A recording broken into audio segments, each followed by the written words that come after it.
ఇప్పుడు రాష్ట్ర ప్రభుత్వ నూతన వ్యవసాయ విధానం ముఖ్యమంత్రి గారి యొక్క ఆలోచన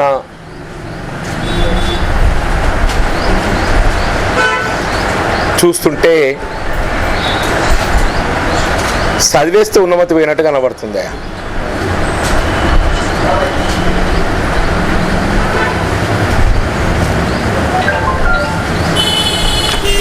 అంటే వాస్తవంగా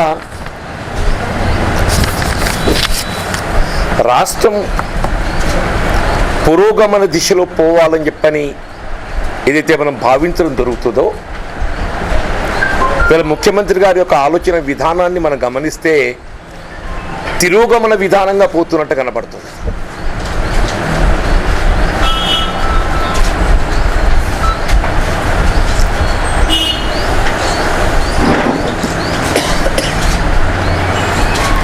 ఇవాళ వ్యవసాయ ఉత్పత్తులు, దిగుబడి,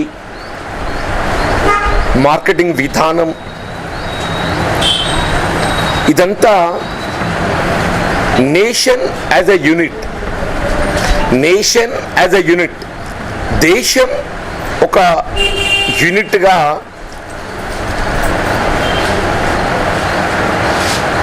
ధాన్యం సేకరణ విధానాన్ని, ధాన్యం డస్ మీన్ వ్యవసాయ ఉత్పత్తుల సేకరణ విధానాన్ని ఏదైతుందో అమలు చేయడం జరుగుతుంది. దాన్ని దృష్టిలో పెట్టుకునే ఇవాళ 2004-05కు పూర్వం ఈ వరి ధాన్య సేకరణకు సంబంధించి 2007-08కి పూర్వం అంటే రాష్ట్రంలో తిరిగి కాంగ్రెస్ ప్రభుత్వం ఏర్పడే నాటికి ఏదైతున్నదో పూర్తిగా మిల్లర్ల పైనే ఆధారపడి మనం ధాన్యాన్ని విక్రయించుకునేటట్టు ఒక పరిస్థితి ఉండే. వీళ్ళ కేంద్ర ప్రభుత్వం ఏదైతుందో వీళ్ళ వరి ధాన్యం పట్ల కనీస మద్దతు ధర ప్రకటింపబడ్డప్పటికీ మినిమం సపోర్ట్ ప్రైస్, ఆ కనీస మద్దతు ధర పొందటానికి ఏదైతుందో మిల్లర్ల దయాదాక్షిణ్యం పైన మనం ఆధారపడే పరిస్థితి ఉండే. కాబట్టి ఆనాడు 450-500 రూపాయల క్వింటల్ ఉన్నటువంటి ఒక వరి ధాన్యం మనం 50 రూపాయలు మనకు కోతపడ్డది కనీసం. అంటే about 10% of the cost minimum support ప్రైసే మనం కోల్పోయింది. ఇవాళ ఈ మినిమం సపోర్ట్ ప్రైస్ ఏదైతుందో కేవలం ప్రకటనకే పరిమితం కాకుండా ఆ ప్రకటింపబడ్డటువంటి ఒక కనీస మద్దతు ధర రైతాంగానికి పూర్తి స్థాయిలో అందింప చేయాలనేటువంటి ఒక భావనతోని 2007-08లో వీళ్ళ గ్రామ స్థాయిలో ఈ ఐకేబీ కొనుగోలు కేంద్రాల ద్వారా కానివ్వండి, ప్యాక్స్ సెంటర్ల ద్వారా కానివ్వండి ధాన్యం సేకరణ కేంద్రాలను ఆరంభింప చేయడం జరిగింది. ఈ ధాన్యం సేకరణ కేంద్రాలు ఎప్పుడైతే ఆరంభింపబడ్డాయో రైతాంగానికి ఒక ఆత్మవిశ్వాసాన్ని కలిగించే విధంగా, మీకు అడితి లేదు, హమాలీ లేదు, రవాణా ఛార్జీ లేదు,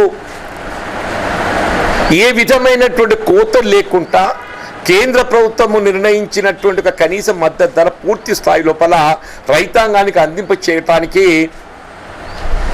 ఇవాళ 2007-08లో నూతన విధానాన్ని ఆరంభింపజేసుకోవడం జరిగింది. అంటే ఒక విధంగా అంతవరకు రైస్ మిల్లర్ల చేతిలో బానిసలుగా ఉన్నటువంటి ఒక రైతాంగానికి విముక్తి కలిగించడం జరిగింది. సరే, ఇవాళ ఈ వేసవిలో ఏదైతున్నదో వీళ్ళ రాష్ట్ర ప్రభుత్వం వీళ్ళ కనీస మద్దతు ధర కల్పించడానికి ధాన్యం సేకరణ కేంద్రాలు నిర్వహింప చేస్తున్నప్పటికీ వీళ్ళ రైస్ మిల్లర్స్ ఏదైతున్నదో కొన్ని విత్తనాల వల్ల వాళ్ళకి ఆశించిన దిగుబడి రావటం లేదు, అవుట్పుట్ రావటం లేదు అని చెప్పని ఒక సాకుతోని ప్రతి బ్యాగ్ 2 కిలోలు కనీసం అదనం తూకం వేస్తుంది. అంటే పర్ క్వింటల్ దాదాపు 5 కిలోలు ఏదైతుందో రైతు తను నష్టపోతుంది. ఇదేదో ఒక రాజకీయ పార్టీగా నేను పేర్కొనడం కాదు. ఇలా రైతు సంఘాలే కానీ, రైతాంగమే కానీ, పాత్రికేయ సోదరులే కానీ ఇదందరూ కూడా గమనిస్తున్నాం చెప్పంటున్నాను. ఇలా బేసిక్గా మన ముందున్న సమస్య ఈ రైతు మిల్లల దోపిడీని ఏ విధంగా అరికట్టాల్సి అనేటువంటి ఆలోచన మనం ఆలోచించాలి. దాని పట్ల దృష్టి పెట్టకుండా ఇలా రైతాంగానికి వరి ధాన్యానికి ఏదైతే కొంత మేరకు మద్దతు ధర పొందటానికి ఉన్నటువంటి అవకాశాన్ని ఒక విధంగా నీరు గార్చే విధంగా ఇలా ఏ గ్రేడ్ 1గా గుర్తింపు పొంది ఫైన్ వెరైటీగా సేకరింపబడుతున్నటువంటి వరి ధాన్యాన్ని దొడ్డు రకంగా పేర్కొంటూ వాస్తవంగా భారత ఆహార సంస్థ ఫుడ్ కార్పొరేషన్ ఆఫ్ ఇండియా ఈ గ్రేడ్ 1 వెరైటీ కింద సేకరింపబడుతున్న ధాన్యాన్ని ఫైన్ వెరైటీగా దాన్ని ఆ బియ్యాన్ని మరాడించి తదుపరి FCI కొనుగోలు చేస్తుంది. దానికి దొడ్డు రకమైన ఒక పేరు పెట్టి సరే ఇంతకంటే బెటర్ రైస్ ఉంటే you can call it as a super fine variety. ఈ grade 1 is a fine variety. ఇలా సన్నడ్లు అని మనం ఏదైతే భావిస్తున్నామో you can call it as a super fine variety. వాస్తవంగా రాష్ట్ర ప్రభుత్వమే కానీ కేంద్ర ప్రభుత్వం కానీ ఆలోచన చేయవలసింది రైతాంగానికి ఏ రకమైనటువంటి ఒక వ్యవసాయ ఉత్పత్తులతో మెరుగైన దిగుబడి పొంది మనకి గిట్టుబాటు లభిస్తుంది అనేది మనం ఆలోచించాలి. ఇలా ప్రస్తుతం ఏ గ్రేడ్ 1 వెరైటీగా సేకరింపబడుతున్నటువంటి రాష్ట్ర ప్రభుత్వం నామకరణం చేస్తున్నటువంటి ఒక దొడ్డు వడ్లు పర్ ఎకర్ 25 నుండి 30 క్వింటల్ కనీసం వస్తాయి. ఆన్ యావరేజ్ మంచి పంట 30 క్వింటల్లో, తక్కువ 25 రావాలి. ఈసారి తక్కువ వచ్చింది సార్, ఉదాహరణ చెప్తున్నాను. అదే ముఖ్యమంత్రి గారు నామకరణం చేసేటటువంటి ఏ సన్నడ్లు ఉన్నాయో తెలంగాణ సోనా మసూరి కానీ or whatever it is, అది 25 మించి వచ్చే అవకాశం లేదు. ఈ గ్రేడ్ 1 వెరైటీ దొడ్డు వడ్లుగా మనం పిలువబడుతున్నాయో ఇంతకంటే ఒక 5 క్వింటల్ మినిమం తక్కువ వస్తాయి, మినిమం. ఇది ఏ వ్యవసాయ అధికారిని మీరు సంప్రదించినా ఇది చెప్పగలుగుతారు. ఆన్ పార్ విత్ ఏదైతుందో దొడ్డు వడ్లుగా పిలువబడేటటువంటి ఈ గ్రేడ్ 1 వెరైటీతో సమానంగా వచ్చే అవకాశం లేదు. దానికి తోడు దీని కాల పరిమితి ఒక నెల రోజులు ఎక్కువ ఉంటుంది. దాన్ని ఇది 4 మాసాలు ఉంటుంది, 5 మాసాలు ఉంటుంది. దానికి చీడపురుగు ఆశించే అవకాశం ఎక్కువ ఉంటుంది.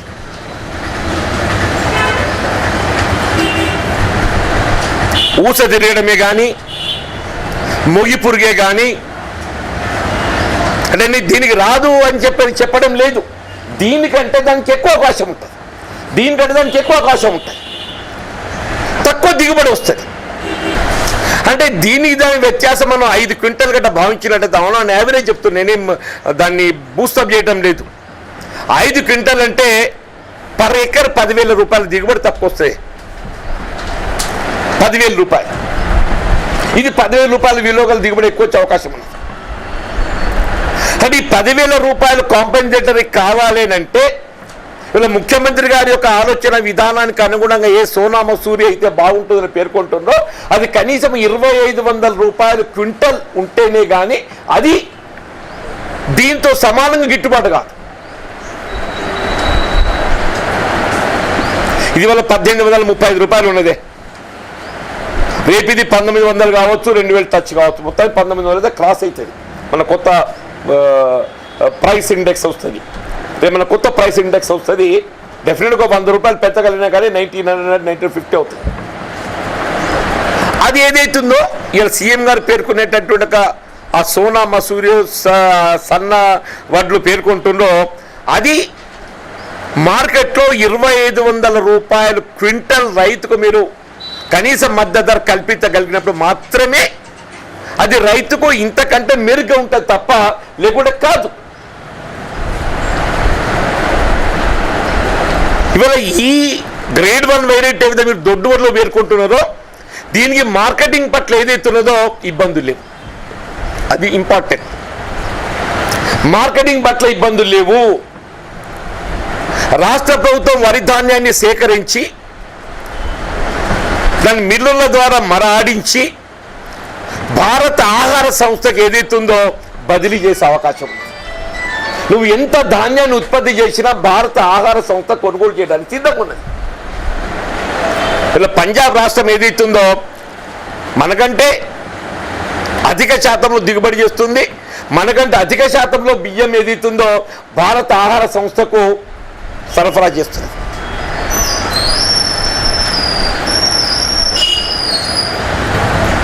మరి అటువంటిప్పుడు ఏదైతున్నదో నువ్వు తినే బదిలే పెట్టుకోవాలని చెప్పారంటే సరే, తినడానికి కొంత పెట్టుకోవచ్చు కాక అది వేరే విషయం. రైతుకు ఏదైతుందో మనకు వాణిజ్య పరంగా ఏది లాభసాటి అనేది మనం ఆలోచన చేయాలి. మన నిజంగా వ్యవసాయ శాఖ అధికారులు సీఎం గారు వారికి ఒక ఆలోచన వచ్చింది, తప్పలేదు దాంట్లో. అది ఏ మేరకు ప్రయోజనము, ఏ మేరకు రైతుకు ప్రయోజనం అనేది వ్యవసాయ శాఖ సూచించాలి. మన నిజంగానే రాష్ట్రంలో వ్యవసాయ శాఖ ముఖ్యమంత్రి గారు పేర్కొనేటటువంటి సన్నవడ్లు ఏదైతుందో రైతాంగానికి వాణిజ్య పరంగా ప్రయోజనకరంగా ఉంటుందని చెప్పని భావిస్తున్నారా? ఇలా కన్నుండి చూడలేని చెవులుండి వినలేని శాఖ ఎందుకే? కన్నుండి చూడలేని చెవులుండి వినలేని శాఖ ఎందుకు అని చెప్పంటున్నాను నేను. మాకు కొన్ని ఆలోచనలు ఉండొచ్చు ప్రజా జీవితం లోపల రాజకీయ నాయకులకు. మా ఆలోచనలకు ఏదైతుందో అవి ఏ మేరకు సత్ఫలితాలు ఇస్తాయి, ఏ మేరకు ఆశించిన ప్రయోజనాలు పొందగలుగుతాం అనేది మీరు సూచించాలి. అంతేగాని ఏదైతుందో మీ యొక్క ఆలోచనకు తెరదించి వాస్తవంలో పరిగణలోకి తీసుకోకుండా పర్ ఎకర్ 10,000 రూపాయలు రైతు నికరంగా నష్టపోయే పరిస్థితి వస్తే నువ్వు ఆ పంట పెడితే రైతు బంధు ఇస్తా లేకుంటే ఇయ్యా అంటే అర్థం ఏంటి? నువ్వు రైతు బంధు నీరు మార్చడమే దీన్ని వెనుకున్నటువంటి యొక్క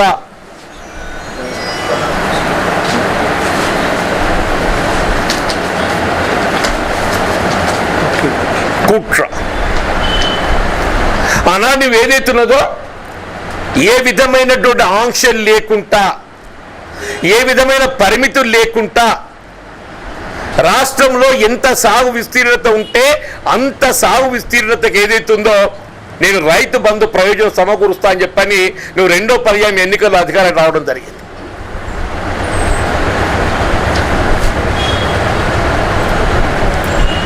ఇవాళ ఏమైంది?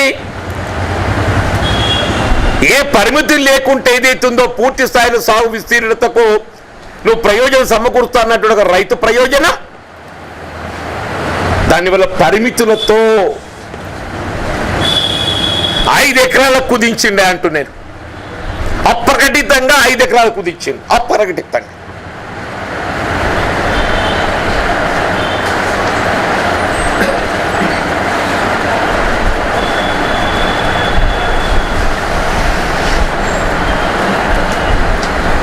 ఉదాహరణకు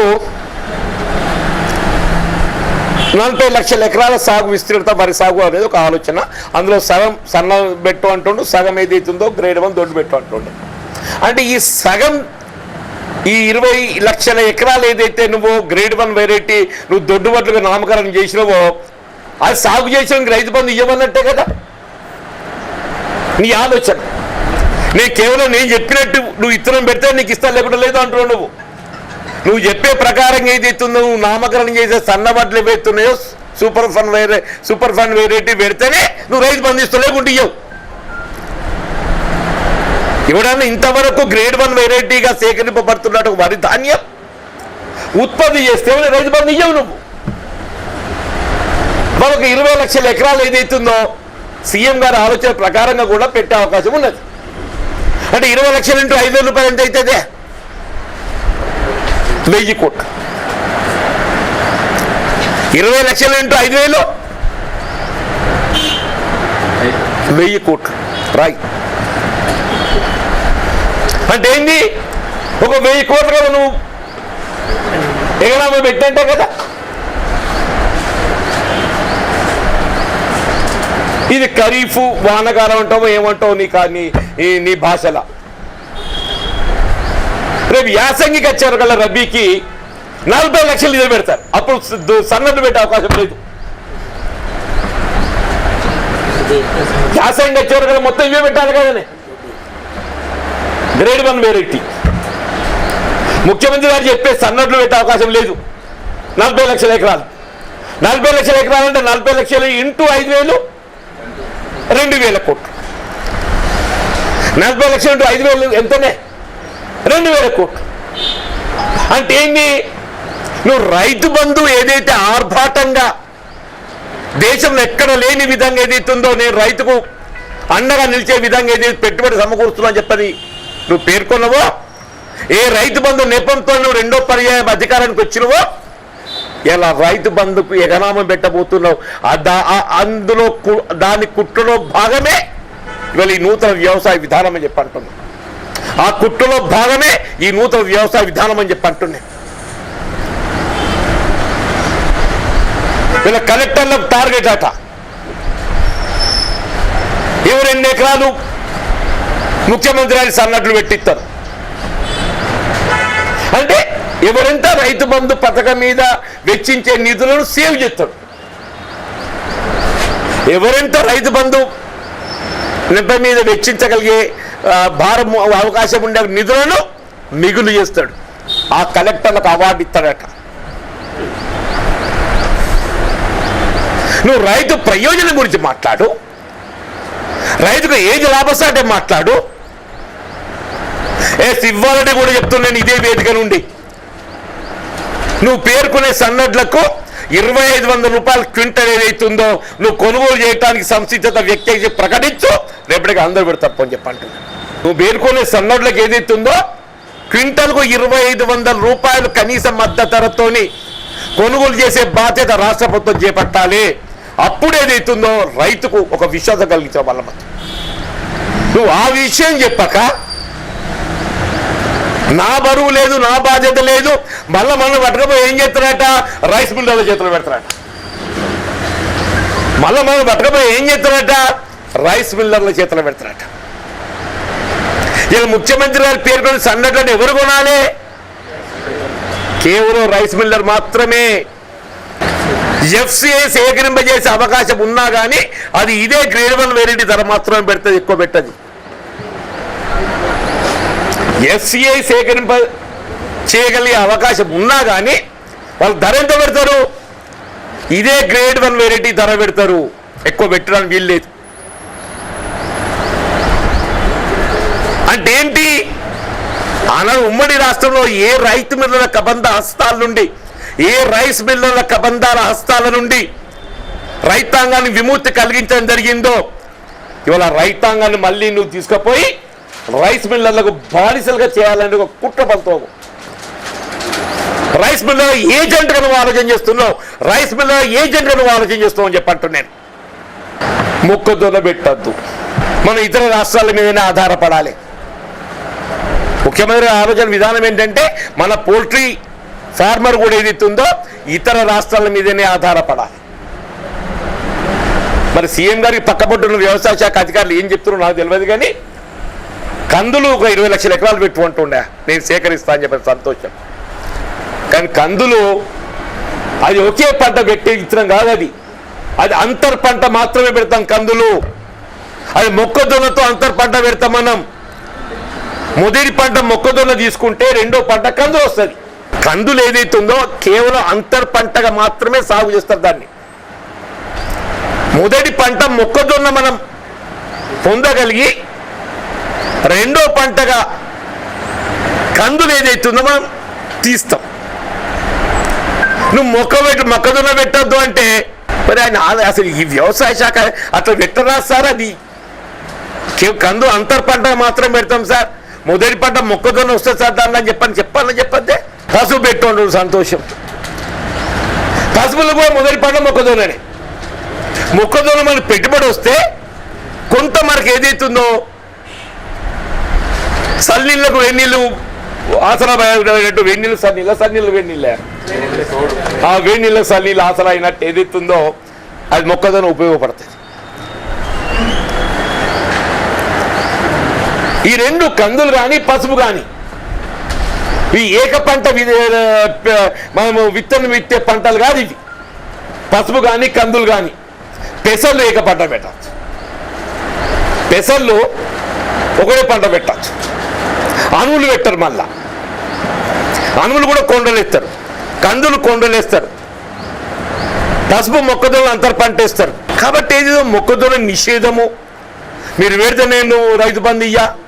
ఇలా పసుపు కొనుగోలుకు సంబంధించి సీఎం గారు స్వయంగా చట్టసభలో శాసన మండలిలో మార్కెట్ ద్వారా రాయితీతో కొనుగోలు చేస్తా అని చెప్పని ప్రకటించింది. ఇలా సీఎం గారి యొక్క మాటకే విశ్వాసం లేకుంటే, విశ్వసనీయత లేకుంటే దేనికుంటుందే? ఆ పొరుగు రాష్ట్ర పొల్లగాడు 6,250 రూపాయల కిట్టలు ఉంటుండే, పొరుగు రాష్ట్ర పొల్లగాడు 6,250 రూపాయల కిట్టలు ఉంటుంది. ఆనాడు ఉమ్మడి రాష్ట్రంలో పప్పు దినుసులకు ఏదైతుందో 200 నుండి 500 రూపాయలు ప్రోత్సాహం ఇచ్చినాం. నువ్వు కొనుగోలు చేస్తా కాదు, ఒక్కసారి ఏదైతుందో నీ మార్కెటింగ్ శాఖ వ్యవసాయ శాఖతో ఏదైతే వివరాలు తెప్పించుకో. ఆనాడు ఉమ్మడి రాష్ట్రంలో రాజశేఖర రెడ్డి గారు ముఖ్యమంత్రి ఉండగా పప్పు దినుసుల పైన 200 నుండి 500 రూపాయలు పర్ క్వింటల్ ప్రోత్సాహం ఇచ్చినాం. దాని సంగతి మాట్లాడు. ఆనాటి నుండి ఇవాళ లెక్క పెడితే కనీసం 1000 రూపాయలు ఇవ్వాలి పర్ క్వింటల్. నువ్వు కందులు కానీ పెసర్లు కానీ శనగలు కానీ అనుములు కానీ పర్ క్వింటల్ 1000 రూపాయలు ప్రోత్సాహం ఇవ్వాలి రైతుకు ఏదైతుందో. అప్పుడు అది కొంత లాభసాటిగా ఉంటుందని చెప్పని మొగ్గు చూపుతాడు. మొక్కజొన్న అంతర్ పంటకు వేసైనా కానీ మొగ్గు చూపుతాడు. నువ్వు ఆ ప్రోత్సాహం చెప్పకుండా ఏదైతుందో నువ్వు కందులు ఇయ్యి, అదంతా 4-5 క్వింటల్ రాదు. నువ్వు కందులే అంటే అన్నట్టే. ఇలా కాటన్ 50 లక్షల ఎకరాలు ఉన్న దానికి 20 పెంచాలి, 70 లక్షలు చేస్తా అంటాడు. సంతోషం. కానీ ఇవాళ కాటన్ కూడా ప్రస్తుతం ఉన్న పరిస్థితుల్లో రైతుకు ఆశించినటువంటి ఒక మనం ఫలితం పొందటం లేదు. పత్తి ఏరడానికి 25% కూలీలకు పోతుంది, పత్తి ఏరడానికి 25% కూలీలకు పోతుంది.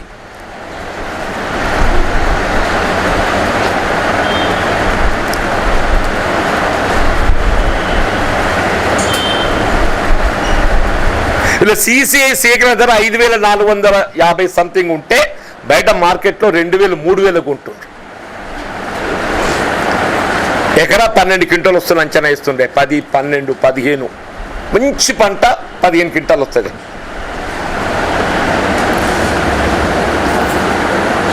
మూడు పిక్కింగ్స్ వస్తాయి, 3 వస్తాయి.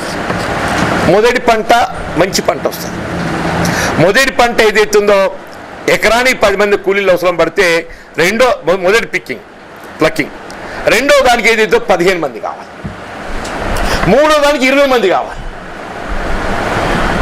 మొదటిసారి ఏదైతుందో ఏరితే మనకి ఎక్కువ వస్తుంది, రెండోసారి మొదటి దానికంటే కొంత తక్కువ వస్తుంది, మూడో దానికి ఇంకా తక్కువ వస్తుంది. ఆ లెక్కన 10, 15, 25, 20, 45. ఒక ఎకరా పత్తి ఏరడానికి 45 మంది కూలీలు అవసరం పడతారు. 3 సార్లు కలుపుకొని ఒక ఎకరా పత్తి ఏరడానికి 45 మంది కూలీలు అవసరం పడతారు. ఎకరా పత్తి సాగుకి ఏదైతుందో 20,000 నుండి 30,000 ఖర్చు వస్తుంది. ఎకరా పత్తి సాగుకి ఏదైతుందో 20,000 నుండి 30,000 ఖర్చు వస్తాయి. నేను పత్తి 3 ఏళ్ళు పెట్టి మళ్ళీ అది మానేసి వరికి పోయినని దాన్ని 3 సార్లు గొర్రు కొట్టాలి.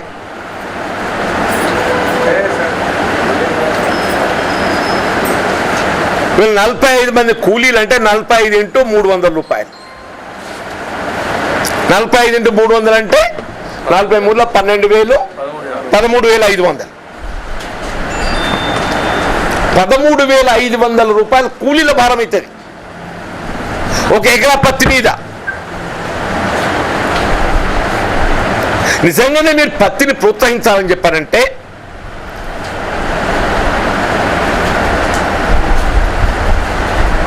మీరు ఈ పత్తి ఏరడం ఏదైతుందో కూలీలు ఎన్ఆర్ఈజెస్ ద్వారా ఎన్ఆర్ఈజెస్ జాతీయ గ్రామీణ ఉపాధి హామీ పథకానికి అనుసంధానం చేసి గుర్తింపు పొంది ఈ 45 మంది కూలీల వేతనం ఏదైతుందో మీరు కల్పించగలిగినట్టయితే అప్పుడు అది రైతు గిట్టుబాటు అయితే.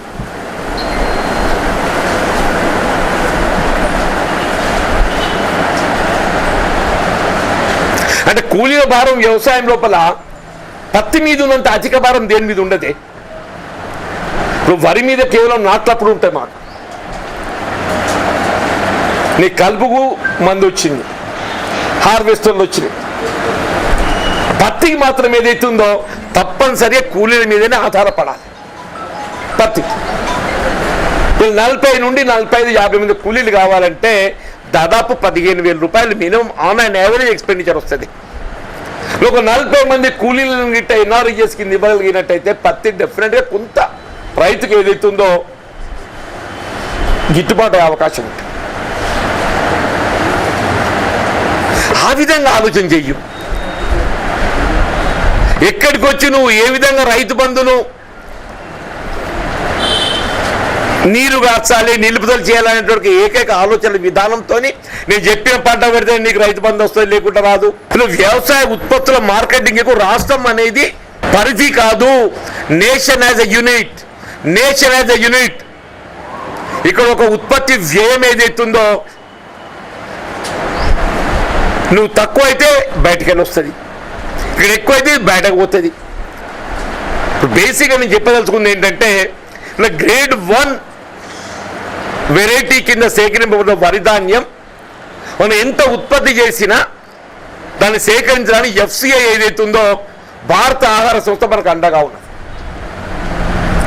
భారత ఆహార సంస్థ అండగా ఉన్నది. దాన్ని ఏదైతుందో కేవలం నీ వ్యక్తిగత ఆలోచన విధానం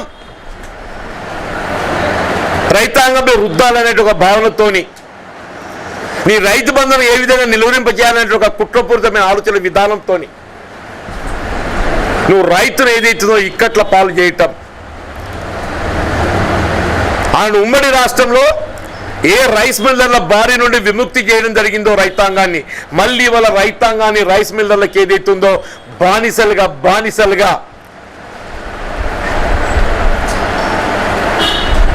చేసే పరిస్థితి ఎదురుగాబోతుందని చెప్పి అంటున్నా. ఎందుకంటే నువ్వు ఎంత పండించినా వాడే కొనాలి కదనే. ఈ మద్దతు ధర కంటే అదనంగా మనకు ప్రభుత్వం కలిసి దొరికే అవకాశం లేదు. కాబట్టి నిజంగానే నువ్వు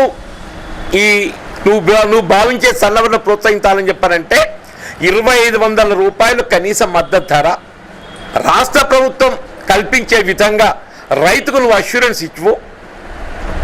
నిజంగానే రైతు ప్రోత్సహించిన వాడితో నువ్వు 2,500 రూపాయల కనీస మద్దతు ధర ప్రభుత్వం సేకరింపజేయబడే విధంగా ప్రభుత్వం కల్పించే విధంగా నువ్వు కార్యక్రమాన్ని అమలు చేయకున్నట్టయితే నువ్వు రైతాంగాన్ని ఏదైతే ఇక్కట్ల పాలు చేసినటువంటి అవుతావు అని చెప్పని నేను పేర్కొంటున్నాను చెప్పండి.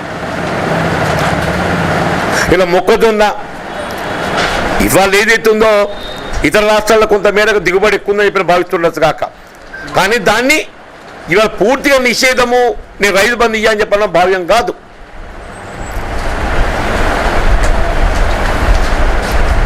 కొన్ని నేలలు ఏదైతున్నదో మొక్కజొన్న తప్ప నీకు వేరే కాదు. ఇవాళ ఏ విధంగా కంది పసుపు అంతర్ పంటగా మొక్కజొన్న వేయడం తప్పనిసరిగా భావిస్తామో కొన్ని నేలలు మొక్కజొన్న తప్పనిసరిగా వేయాలి. ఇవాళ పత్తి అనేది ఏదైతుందో అచ్చుకట్టిన పొలంలో పత్తి రాదు. నీళ్లు నిలబడతాయి. అచ్చుగడ్డ పొలంలో అంటే పొలం చేసిన దాంట్లో ఏదైతే ఉన్నదో నేను పత్తేస్తా అని చెప్పి అంటావు అనుకో, అప్పుడు ఏమవుతుంది, నీళ్లు నిలబడి జాలు వస్తాయి.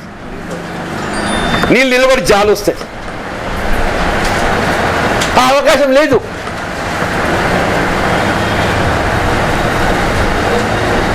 ప్రస్తుతం ఏ రెయిన్ ఫెడ్ వర్షాధారం ఆధారంగా ఏదైతే ఉందో మనం సాగు చేస్తున్న పత్తికి నిజంగానే సాగునీరు అందించగలిగే అవకాశం మనకు లభిస్తే సంతోషం, తప్పలేదు. దాంట్లో మనం మెరుగైన పంట వచ్చే అవకాశం ఉంటుంది. కానీ గతంలో వరి సాగు చేసినటువంటి ఒక నేలల్లో నువ్వు పత్తి వేయాలంటే మాత్రం సాధ్యం కాదు.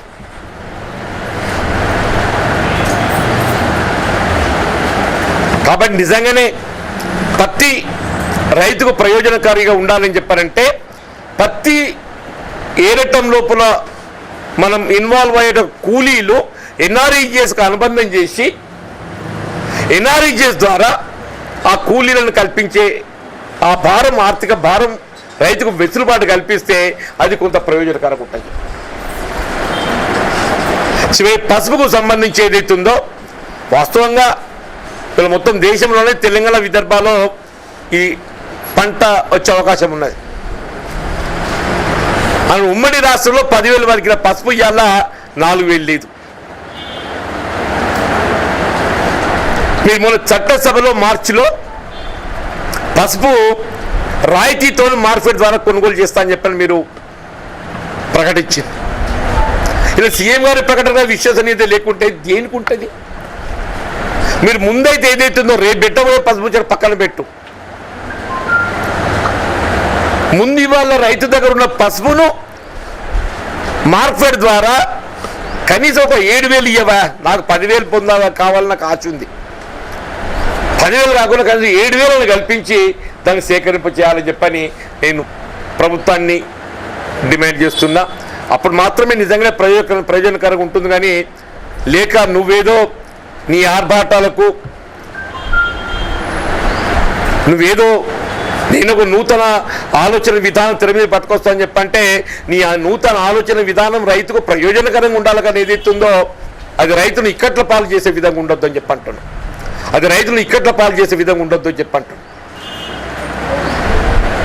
దానికి మీరే బాధ్యత వహించాల్సి ఉంటుందని చెప్పని కూడా నేను హెచ్చరిస్తున్నాను.